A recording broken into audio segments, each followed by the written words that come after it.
Terminamos este capítulo 5 con la reflexión que también nos trae de nuevo ese texto que hemos leído antes en la carta a los romanos. Así vosotros, hermanos míos, dice Pablo, habéis muerto a la ley mediante el cuerpo de Cristo, para que seáis de otro, del que resucitó de los muertos, a fin de que llevemos fruto para Dios. Lo que dice el apóstol es, si esta muerte a la ley no se produce, no podemos llevar fruto, ni ser de otro. Esto es así. Y se pone el ejemplo del matrimonio. Si no hay muerte, no hay posibilidad de ser de otro. Ese es el resumen de todo lo que el apóstol dice ahí. Y aquí en la carta a los Gálatas lo que se nos está diciendo es, vamos a ver, las obras de la carne son estas, pero vosotros no sois de la carne. Los creyentes no somos de la carne. Y esto no es una declaración con proyecto a ver si al final se logra.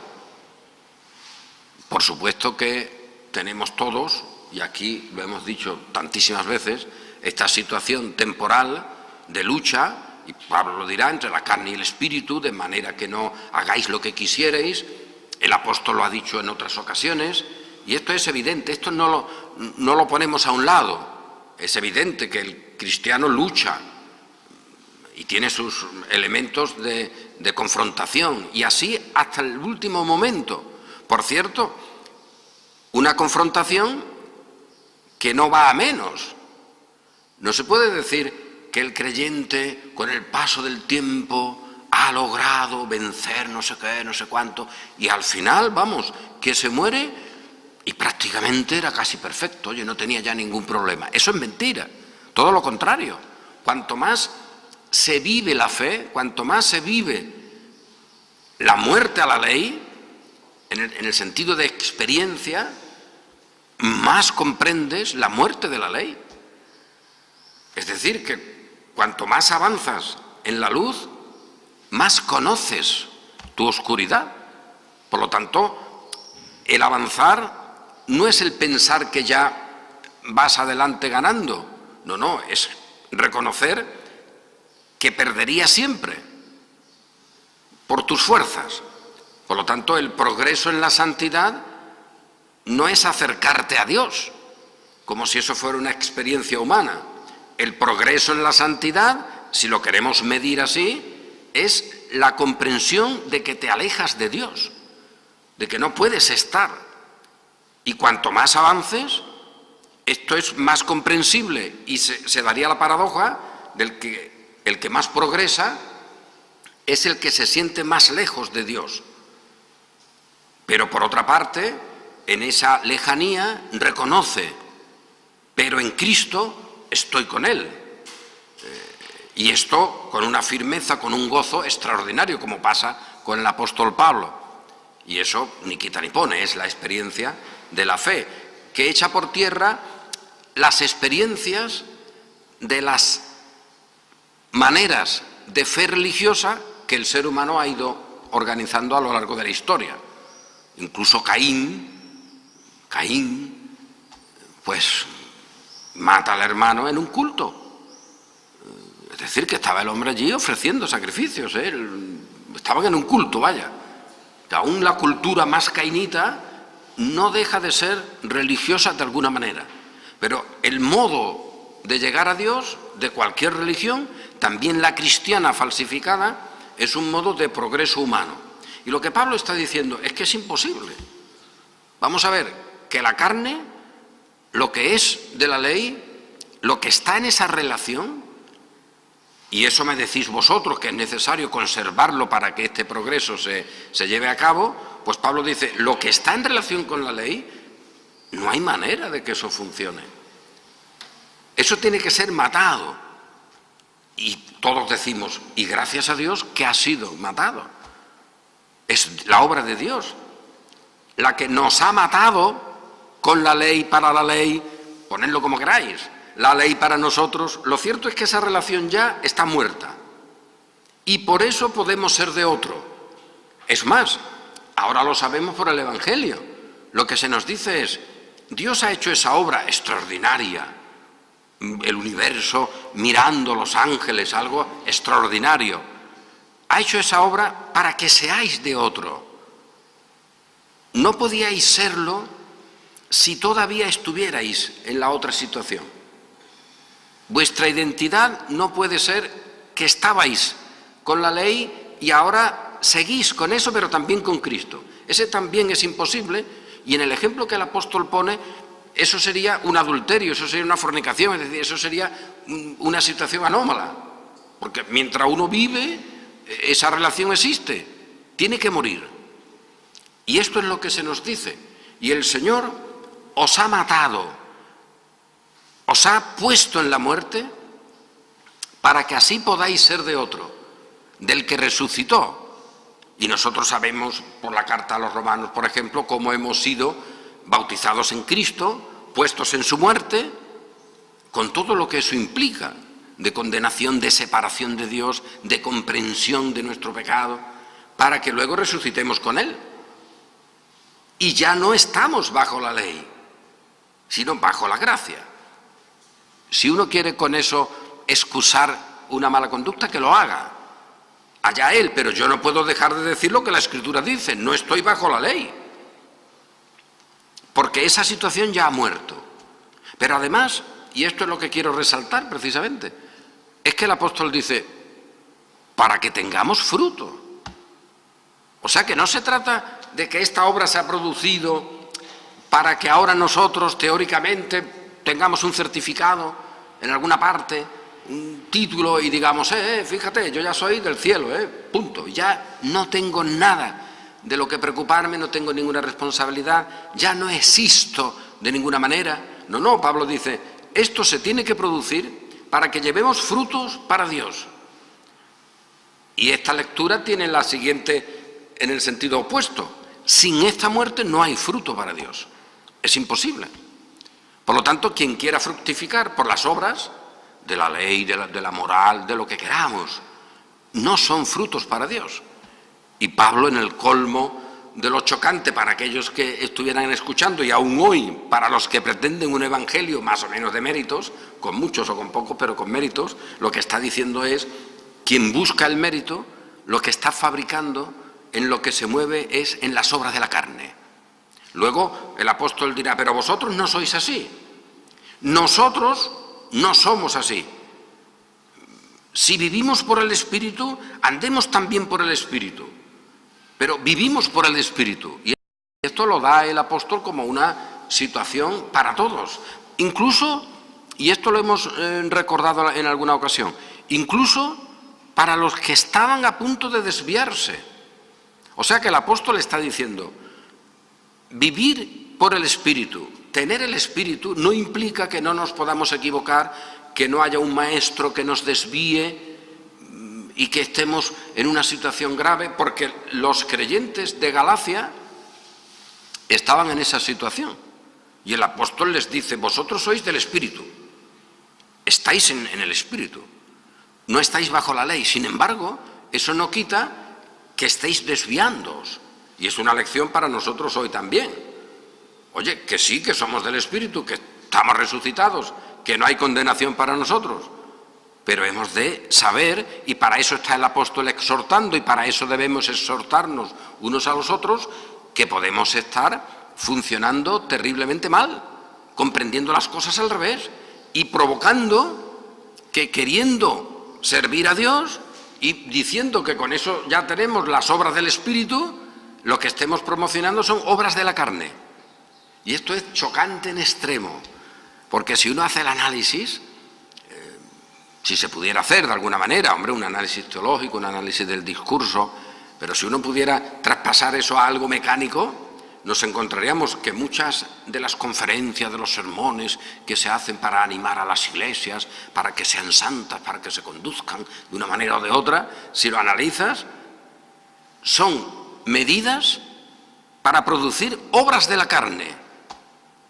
Evidentemente, eso no se lo digas al que está promocionándolo, porque te diría, ¿cómo? Todo lo contrario. Si yo lo que estoy es diciendo que hay que luchar contra la carne, que hay que vivir así, pero hijo, mira lo que te dice el apóstol. Como tú propongas eso de la manera que lo estás haciendo, ahí lo que te puedes encontrar solo son obras de la carne. Si tú quieres, y esto es también chocante, evidentemente, si tú quieres favorecer, proponer frutos del Espíritu, para poder servir a otro, a Dios, tú tienes que decir lo que te dice la Escritura, que no hay ley, que estás muerto, que eso ya no tiene relación contigo, porque eso ha tenido que morir para poder ser de otro y llevar fruto para Dios. Por lo tanto, no me digas que ahora el fruto para Dios tiene que provenir de resucitar a la ley y sus consecuencias, que eso ya no vale, que aquí el único que resucitó y vive para siempre es Cristo. Y eso significa que hay uno que ha muerto y ha muerto para siempre, y ese es el pecado, la carne y la condenación en la cual estábamos.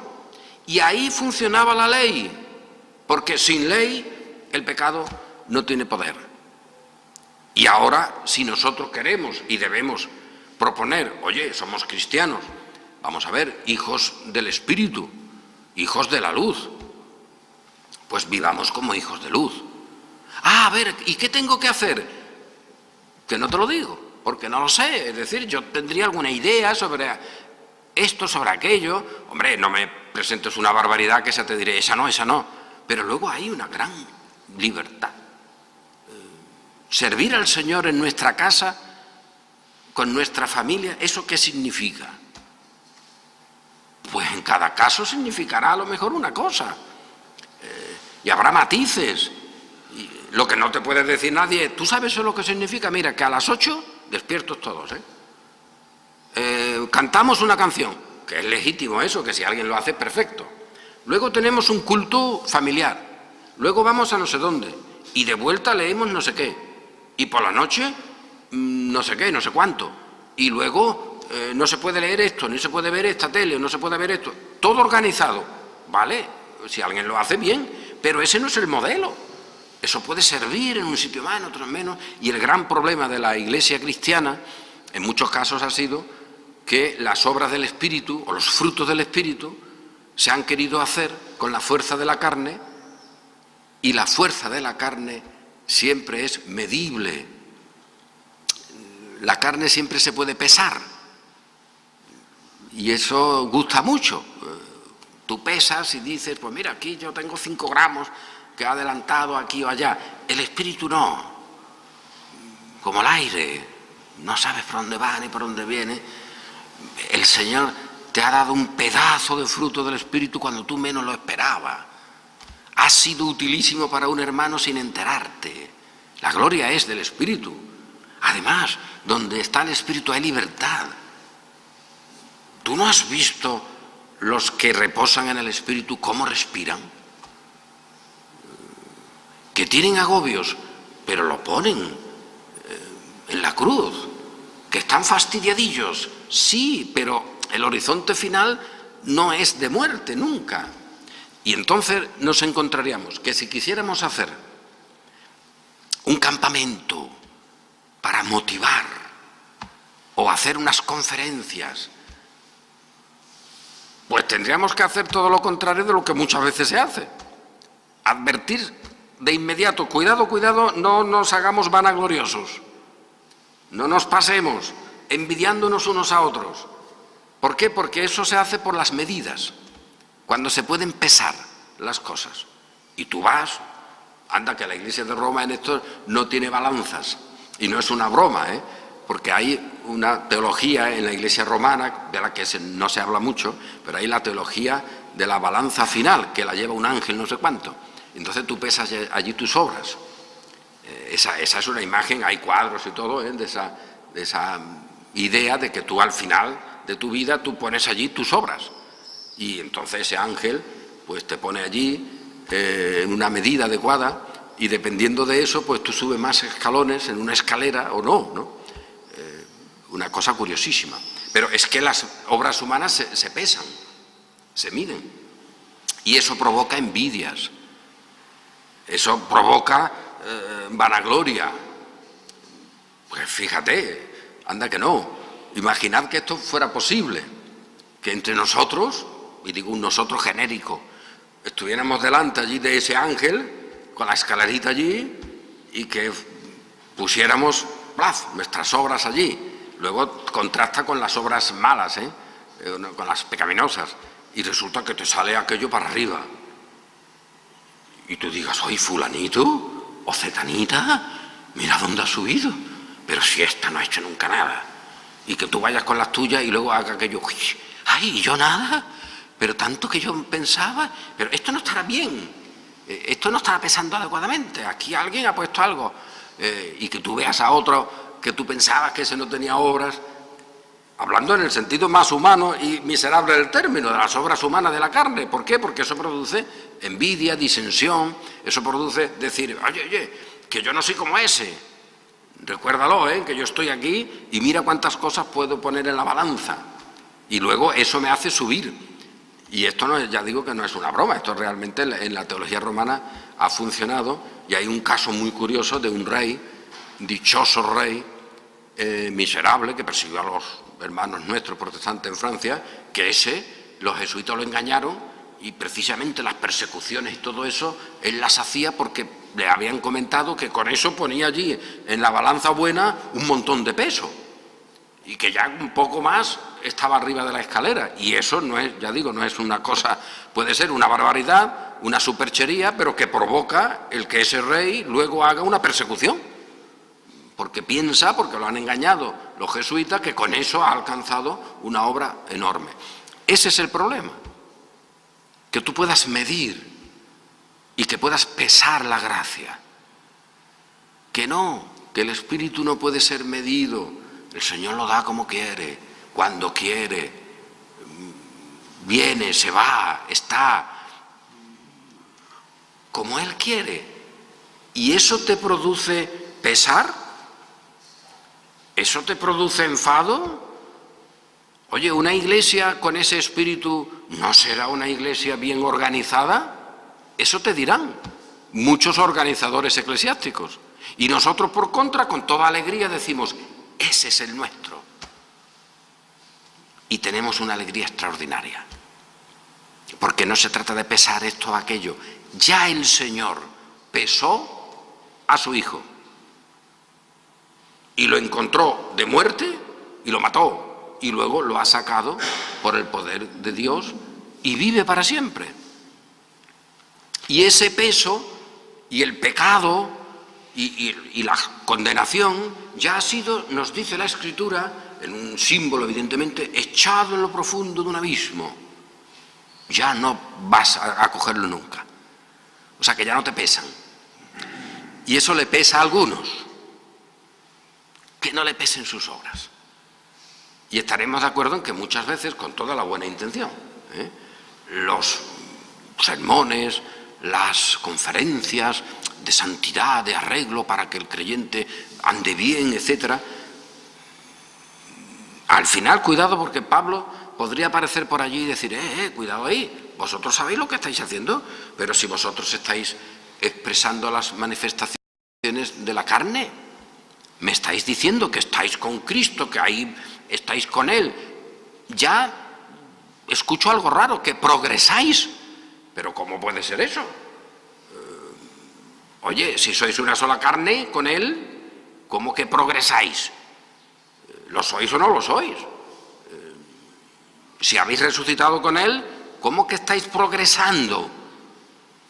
¿Es que no habéis resucitado? Sí, pues ya está, es que no hay posibilidad de estar más o menos, estáis con Él. Y luego en el reparto que el Señor da de sus gracias, pues es verdad, uno será más maduro, otro menos. El apóstol lo explica. Hay iglesias que eran como niños, pero él no descalifica a esos como si no fueran iglesia.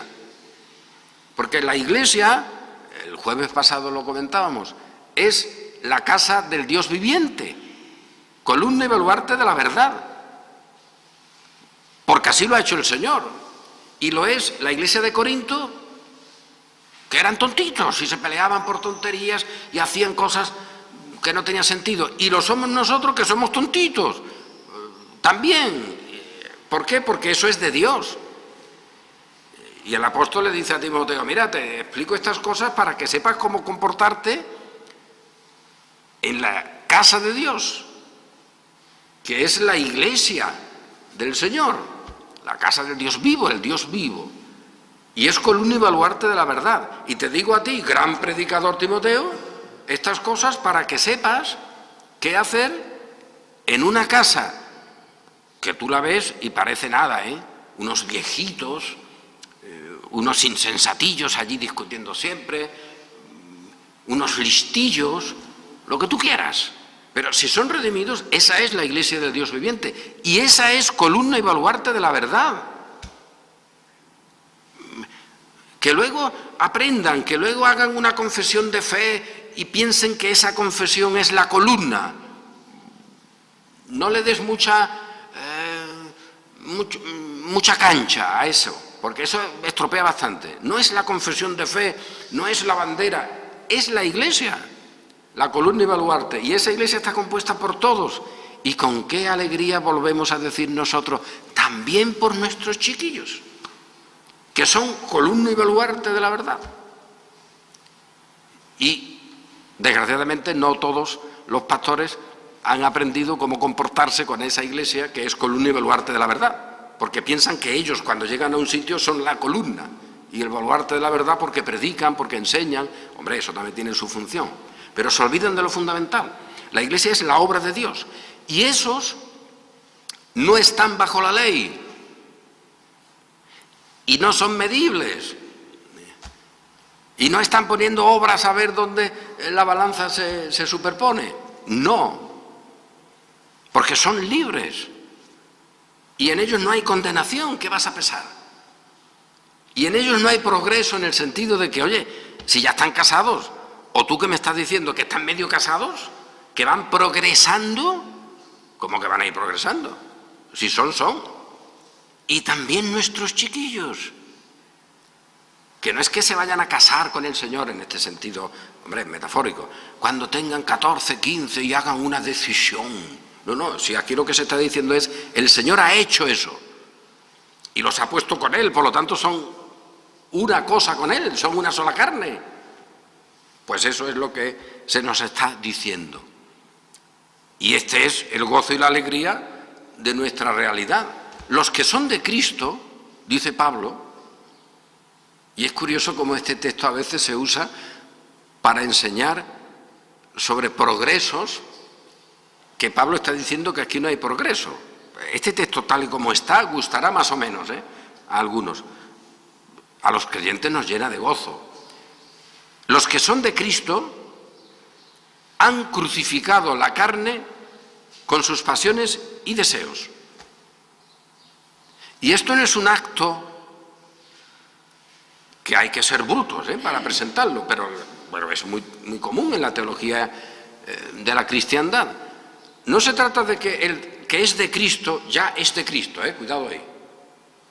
Está casado con Él, es una sola cosa con Él, no hay condenación, y luego hace algo contra su carne. No, si eso no te lo dicen, hijo. ¿Cómo vas a estar en Él y luego hacer algo? ¿Ese luego qué es? ¿Que dejas de estar casado y te vas por ahí a buscarte la vida? ¿Eso qué es? ¿Que eras una sola carne y ya no lo eres? ¿Eso qué es? ¿Que has resucitado y ahora te vas a otro sitio a ver si te mueres o no te mueres? Eso son insensateces. Pablo dice, los que son de Cristo, este es el dato, oye, esto es lo que hay que tener en cuenta, ser de Cristo. Y ya se nos ha dicho, eso es por pura gracia, Eso es porque el Señor nos ha matado en relación con la ley para que seamos de otro, del que resucitó. Y ahora somos de Cristo. Pues ya está. A ver cómo te comes eso. Pues eso es así, eso te lo ha dicho el Señor, porque es por gracia sola. Y que esto te fastidie, que esto sea un evangelio problemático, Pues hijo, este es el Evangelio que nos da gozo, fuerza, autoridad y que nos hace más que vencedores. Y tanto, porque ya hemos vencido, ya no hay condenación. Así que somos de Cristo. Y esto se ha producido, reitero, porque hemos muerto para la ley. La ley con nosotros, pongamos eso en varios modos, como la Escritura lo pone, a fin de que seamos para otro, para Cristo, para Dios, y llevemos obras o frutos para Dios, frutos, ¿vale? Los que son de Cristo han crucificado la carne con sus pasiones y deseos. Y esto es lo que ha acontecido. Esto es lo que ha acontecido. Esto no es un proyecto, no es algo que mañana me pondré a hacer, esto es lo que ha acontecido. Si Dios analiza con su voz hoy, hipotéticamente, en que viniera y dijera, vamos a ver, los míos, pues estos son, vaya pinta, ¿eh? La sociedad no lo imaginaría nunca. Estos son los míos, esta es la iglesia del Señor, gloriosa, que Él se la presentaba a sí mismo. Esta es la iglesia limpia, pura, sin mancha. Y ya digo, físicamente no vea la pinta que tendríamos, ante los ojos de todos. Aquello sería algo, como dice la Escritura, lo desechado, ahí no habría nadie glorioso. Vale, pero Él diría, pues mira, esta iglesia mía, estos míos, han crucificado, dice, la carne con sus pasiones y deseos. Esto es lo que ha ocurrido, porque no hay manera de estar en Cristo sin esto. ¿Por qué? Porque la cruz es eso. La cruz es la muerte de la ley, de la carne, de todo lo que condena. Y ahora nosotros decimos, hombre, que nadie vaya a pensar, pues entonces yo ya no tengo conflicto. No, porque el apóstol te dice que sí, que vamos a tenerlo, que hay ahí una rebelión en nuestros miembros, que se rebelan, que salen en contra de la gracia, y hay oposición, y en nuestra mente estamos ahí discutiendo, y en nuestras obras, y siempre hay una condición relativa de nuestra existencia. Pero lo que se dice del creyente no es que el creyente vaya en algún momento, con alguna instrucción, con algunos ejercicios espirituales. No, lo que dice es, el que está en Cristo ha crucificado la carne con sus pasiones y deseos. Y eso es lo que nos identifica. Claro, luego el apóstol te dice, vivimos por el Espíritu, pues andemos por el Espíritu. No nos hagamos vanagloriosos, irritándonos unos a otros, envidiándonos unos a otros. Y luego le dice, hermanos, mira, vosotros que sois espirituales, si a algún hermano le ha pasado esto, restauradlo. Vosotros que sois espirituales, es que esta es la situación de cada creyente. No es una situación optativa que en alguna iglesia se consigue. No, esto es lo que hay. Cada creyente es esto. Y esto es lo que da pie, esta es la base para luego poder hablar de los frutos, que son del Espíritu. Es que en esos frutos no hay mérito. Es que en esos frutos nuestro nombre no aparece por allí en una lista de progresa adecuadamente, de aprobado o de repetir el curso que viene. No, nuestro nombre está completo en Cristo y no hay más ni menos. Es lo máximo, es la gloria. Pero nuestra vida es una vida de conflicto, de dificultad. Y por eso nos necesitamos. Y el Señor nos ha dado el bien de la comunión para exhortarnos. Y esto lo reitero de nuevo. El propio apóstol es un ejemplo. Él está exhortando a los gálatas, aunque él sabe que ningún creyente se pierde. Y que el Espíritu está en ellos. Y el Espíritu los guía. Y eso no quita que el apóstol diga, pero ¿qué os está pasando? Porque ese es el deber de todos. Como él le pone delante, y termino, a los propios gálatas. Hermanos, vosotros sois espirituales. Vale, pues mirad, ¿alguno entre vosotros le ha podido pasar esto? Pues entonces vosotros restauradlo. Esta es la comunión, gloriosa comunión de los santos, de las cuestiones de esta comunión, pues podemos mencionar ya algo el próximo domingo.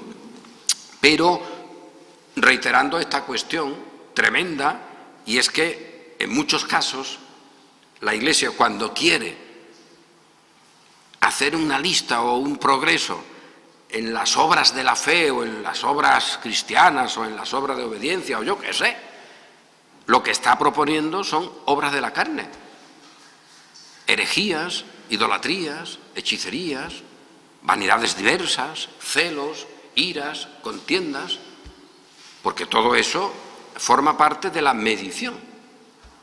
Todo lo que es medible lo produce. La propia idolatría es una medición. Este santo, pues mide 5. Este otro, 3. Ah, pero yo tengo uno que es muy milagrero, te dirán, ¿no? Aquí mismo en Sevilla, pues según quién te dirá, no, yo soy de tal, pero el otro, uy, ese es el superior, porque ese es el señor de Sevilla. Y te ponen uno que está con más peso. Y luego te dirán, el mío también, pero ese es como los paganos. Tenían sus dioses, los griegos, por ejemplo, los romanos. Pues sí, mira, este es apañado, este también. Y en mi zona este funciona. Pero ahora, donde se ponga Zeus, ese ya es el hombre, ese no se puede discutir, porque ese es el mejor. Y luego donde se ponga fulanito, hombre, ese es una cosa tremenda. Y ese para el grano, donde esté Dios no sé cuánto, para el grano es lo mejor. Para la navegación, que se quiten todos cuando aparece fulano. Y eso pasa en el mundo de la cristiandad, santos para todo. Para todo. Y alguno te dirá, vale, los santos, pero para esto el que pesa de verdad es este. Para la conducción, para los negocios, para que vayan bien los sitios, que algunos dicen tanto perejil, ¿no? Que le ponen unas cosas a otras, las cosas tremendas, idolatrías. Oye, que todo eso es obra de la carne, pero que eso en el catolicismo se puede ver, aunque no lo vean muchos, pero luego las iglesias evangélicas igual. Mira, el que hace estas cosas así, este es fulano. El que las hace así, cetanito. Para este tipo de cosas, esto. Para aquel otro, lo otro. Pues no, que el espíritu es libre, gozo, paz, paciencia, benignidad, bondad, fe. Contra tales cosas no hay ley. Y esto lo hemos reiterado. ¿Cómo hacemos de aquí obras de la carne? Pues lo han hecho.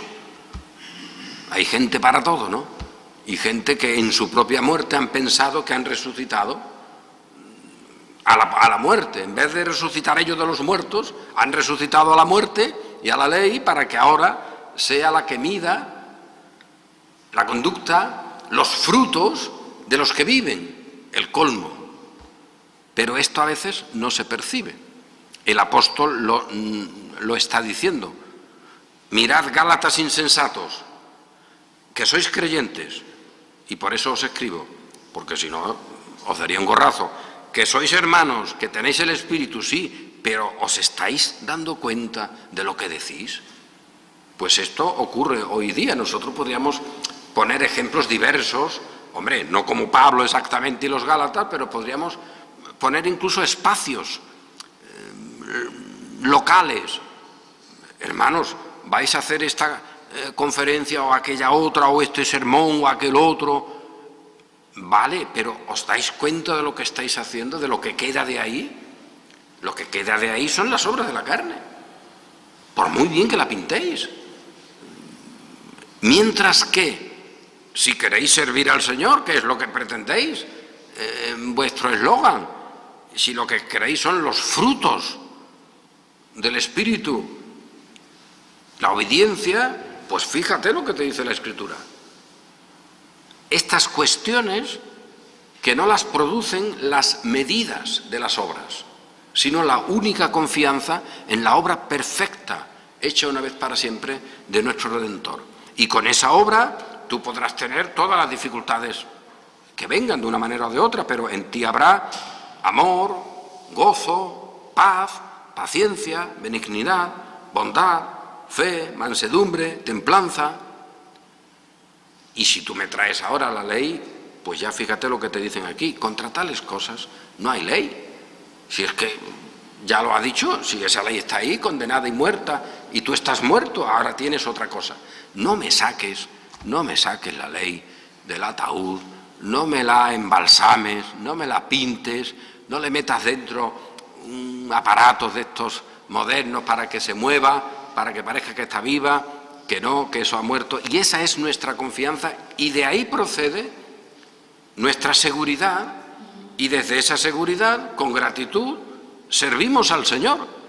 Y para servirle, pues estamos todos juntos, sirviéndonos mutuamente, para ayudarnos, para exhortarnos, y esa es la vida que va de triunfo en triunfo para los hijos de Dios, desde el recién nacido hasta el que ya está llamando al ocaso. Es decir, no hay diferencia, no hay. La vida es eso en el Señor. Y por eso decimos, y esto solo puede ser por su gracia, porque si no, a ver, ¿cómo hacemos nosotros esos arreglos? Solo la palabra de Dios. Y efectivamente, es que lo podemos decir con un gozo extraordinario. Los que son de Cristo han crucificado la carne con sus pasiones y deseos. Eso ya está hecho. Eso es lo que ocurre. Eso es lo que se ha producido en la cruz de Cristo, o en el bautismo que tenemos con Él, bautizados en su muerte, resucitados, etc. Esto es lo que hay. Y esto que hay es gozo y alegría para el creyente. Y ese gozo y alegría, pues lo podemos tener de nuevo hoy y alegrarnos en ello. Y desde esa alegría, reconocer que hemos de exhortarnos, avisarnos mutuamente aquí a otros hermanos en otras iglesias, advertirles, cuidado que con la santidad que pretendéis tener, al final lo que quedan son un saco de obras muertas, de obras miserables. Cuidado ahí, que al final no nos pongáis en la tesitura de tener que reprender las obras infructuosas de las tinieblas, no hablar de ellas y engrandecerlas, sino más bien reprenderlas. Y eso es el trabajo que nos queda por delante, un trabajo alegre, gozoso, y un trabajo además de servicio mutuo, del amor los unos a los otros, que es lo que, en resumen, se trata y de lo que el pueblo del Señor vive continuamente. Que nuestro Dios vuelva de nuevo hoy a alegrarnos con estas reflexiones, con estas promesas. Amén.